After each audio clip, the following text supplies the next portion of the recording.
दिव्य ज्योति जागृति संस्थान के इतिहास में पटियाला क्षेत्र का एक विशेष स्थान है और सदा रहेगा। कारण कि यह वही पावन स्थान है जहां से गुरुदेव श्री आशुतोष महाराज जी ने औपचारिक रूप से ज्ञान का प्रचार शुरू किया।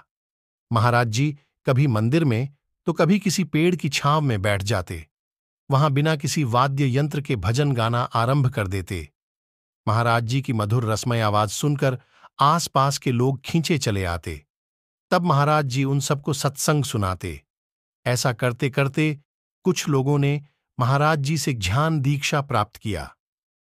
धीरे धीरे उन शिष्यों में सेवा भाव जागृत हुई।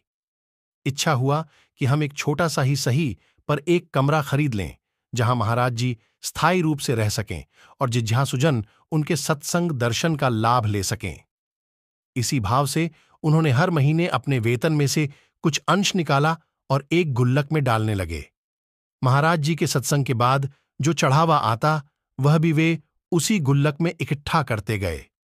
कुछ महीनों बाद जब उन्हें लगा कि पर्याप्त धनराशि हो गई है तो उन्होंने अपनी इच्छा महाराज के सामने रखी। महाराज जी ने फकीराना अंदाज में कहा, हमें इसकी कोई जरूरत नहीं है, हमारे शिष्यों के घर ही हमारे आश्रम हैं। फिर इस बात को काफी साल बीत गए। अब तक प्रचार काफी बढ़ चुका था, संगत भी बहुत हो गई थी, इसलिए नूर महल में एक बड़ा आश्रम बनाने के लिए जमीन खरीदी गई।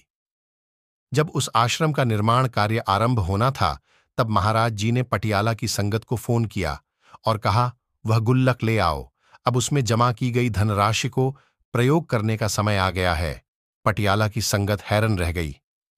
महाराज जी, इतने समय बाद भी आपको उस गुल्लक की याद है, अब उस मामूली सी रकम की भला क्या अहमियत है?